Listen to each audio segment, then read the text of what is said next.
Khalwa with Qur'an, the first organization in the UK who teach children how to read the Qur'an using wooden planks. Now I know what you're thinking. How do you teach people to memorize the Qur'an using wooden planks? Well, rather than me telling you about it, let's go speak to the Sheikh. Okay, so Khalwa with Qur'an brings the traditional method of memorizing Qur'an, which is usually found in parts of Africa, North Africa, East Africa and West Africa. We're bringing it to the UK or London specifically, alhamdulillah.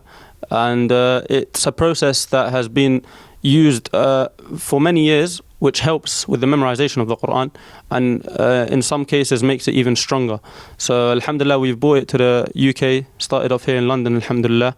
The process involves many different steps, including or starting from the teacher reciting the Qur'an to the students. The student will then take his lawh and write the Qur'an. Every time he writes an ayah, he will repeat it back to the teacher, and the teacher will give him the next verse to write.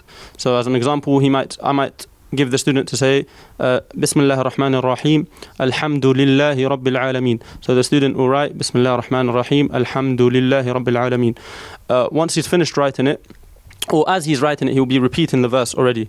So he's repeating it. This is already the first step of memorization as he's writing. Once he finishes the verse, he repeats it back to me to ensure that it's been written correctly and he's said it in the correct manner. Once he says the ayah, I'll give him the next ayah. So he says Alhamdulillahi Rabbil Alameen, I'll say Ar-Rahman Ar-Rahim, and then he'll carry on writing it.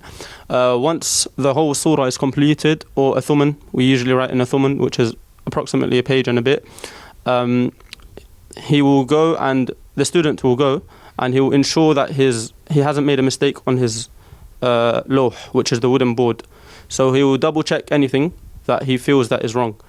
Once he's done correcting it himself, this is another form of memorization, getting familiar with the writing of the Qur'an. He will then bring the lawh itself to the teacher.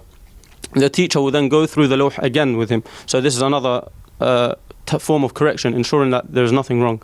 The sheikh will, or the teacher will ensure that all the letters are written correctly, just like the rasm of the Qur'an. So the Qur'an, the rasm, which is the writing of the Qur'an, the specific writing style of the Qur'an, it was passed down to us many generations. So to ensure that it's correct, the teacher will have to check what the student has written as well. Once the checks are completed, the student will then read what he has written to the teacher. So whilst he's sitting next to him, as he's correcting, he will keep reading, and the teacher will correct any mistakes, whether that be in the tajweed, or even if there's any more mistakes in the rasm, or the writing of the lawh again.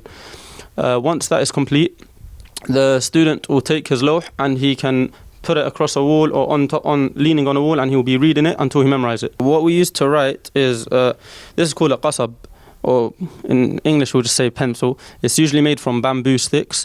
So traditionally your sheikh or your teacher where I went to study, he will be given a long stick of bamboo, and he'll be sitting there chopping it up and making pencils from it. So this is, some mashayikh will do this, not all the shuyukh know how to do it. Sometimes you have to go to a shop and just buy it if your sheikh doesn't do it. So obviously there's different varieties you can get, ones that are better quality than others. So this is what you write with, and you just write with it on the lawh, on the wooden board. You do have other alternative options. You can write with another pen, which is made from metal. It's similar to this, but this makes it more authentic, more traditional, feels nicer. And then you have this, which is, we call, depending on the city you're from, in Libya, they used to call it dawaya or duwaya. This is basically the ink that we write with. So this consists of a sponge inside, but the ink is made up of sheep wool, which has been boiled. So once it gets boiled down, they add a bit of water, I think, and it turns into a liquid form.